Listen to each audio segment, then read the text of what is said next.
Madame la présidente, mes chers collègues, la proposition de commission d'enquête concernant la situation et les pratiques de la grande distribution et de leur regroupement dans leurs relations commerciales avec les fournisseurs est plutôt positive, sachant surtout si elle permet de faire la transparence sur le fonctionnement des centrales d'achat en France et en Europe, et si elle s'attarde plus particulièrement, à notre avis, sur les territoires d'outre-mer, où les marges pratiquées par la grande distribution ont été l'une des causes de nombreuses mobilisations liées à la cherté de la vie. Ces 25 dernières années, le monde agricole a perdu la moitié de ses effectifs, à peu près 500 000 fermes aujourd'hui pour 1 million à la fin des années 80. C'est une catastrophe pour la vie dans nos territoires ruraux. Concernant les revenus des agriculteurs, selon la Mutualité sociale agricole, en 2016, le revenu moyen annuel était situé entre 13 000 et 15 000 euros, avec d'importantes disparités régionales, mais près de 20% des exploitants affichaient des revenus déficitaires et 40% essayaient de survivre avec moins de 350 euros par mois. Le fait que certains agriculteurs gagneraient peu était d'ailleurs l'un des arguments que certains ont opposé lorsque nous avons proposé l'inscription de la loi dans la loi de l'interdiction des produits à base de glyphosate, nous disant que nous allions les mettre en difficulté. Nous nous rendons compte très clairement que les vrais responsables sont ceux qui tirent les prix vers le bas et refusent de rémunérer correctement les producteurs. Les responsables sont ceux qui participent au système qui conduit les agriculteurs à des conditions de vie inacceptables, voire au suicide. La surmortalité par suicide chez les agriculteurs est de 20 à 30% supérieure à la moyenne de la population. En 2016, le nombre de passages à l'acte a été multiplié par 3, et c'est souvent lié à un surendettement. Je pense que nous sommes tous d'accord sur le fait que la dépendance des agriculteurs envers la grande distribution doit prendre fin et que leur travail doit être correctement rémunéré. Nous considérons que la loi Egalim qui visait cet objectif est un échec. Les négociations commerciales en 2018-2019 ont été difficiles et tendues. La guerre des prix se poursuit. Les centrales d'achat de la grande distribution continuent à exercer un rapport de force qui leur est favorable. Cette concurrence sans limite commence même à gagner les produits de l'agriculture biologique, jusqu'ici épargnés.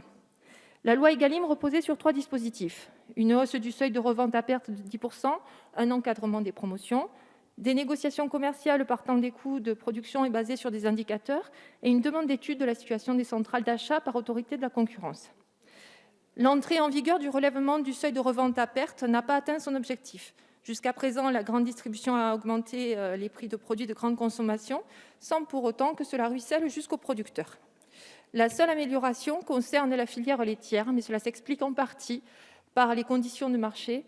Le prix de vente reste inférieur au coût de production. Quant aux indicateurs de coûts de production, ils sont mis en place par les interprofessions et il n'y a pas de mécanisme permettant de s'assurer qu'ils sont effectivement respectés. Quant à une nouvelle étude par l'autorité de la concurrence, elle est peut-être nécessaire, mais il n'y a pas besoin de nouvelle étude pour comprendre que ce qui doit être empêché, c'est le regroupement des centrales d'achat. En effet, le rapprochement de ces centrales renforce le déséquilibre entre les 450 000 exploitations, 500 000 et plusieurs milliers d'industriels d'un côté, et les 4 principales centrales d'achat, pesant pour plus de 90% du marché de l'autre. Face à ces géants de la distribution et aux accords mondiaux de libre-échange, nos agriculteurs sont des variables d'ajustement, cela a déjà été dit, à qui l'on impose des prix indécents dans les négociations. Avec l'entrée en vigueur de la loi, il n'y a pas eu de changement profond. Pendant les États généraux de l'alimentation, beaucoup d'annonces ont été faites afin qu'il y ait une meilleure répartition de la richesse au sein des filières en vue d'améliorer les revenus des agriculteurs. Mais comme dans d'autres domaines, le gouvernement s'est limité à de simples engagements volontaires des filières, avec la mise en place de chartes et de plans, espérant que le marché allait s'autoréguler, pensant que les capitalistes sont gentils et responsables, alors que nous savons tous que leur objectif est seulement de gagner de l'argent. Et donc le rôle du politique, c'est de faire des lois qui permettent de contraindre le marché. Au final, après les concertations et la loi Egalim, le constat est le même. Il y a une absence d'équilibre dans les relations commerciales dans les secteurs agricoles et agroalimentaires et une absence d'un prix juste pour nos agriculteurs. En mars, l'Association nationale des industries alimentaires disait dans un de ses communiqués « L'esprit des EGA n'est pas encore là pour la majorité des entreprises alimentaires ».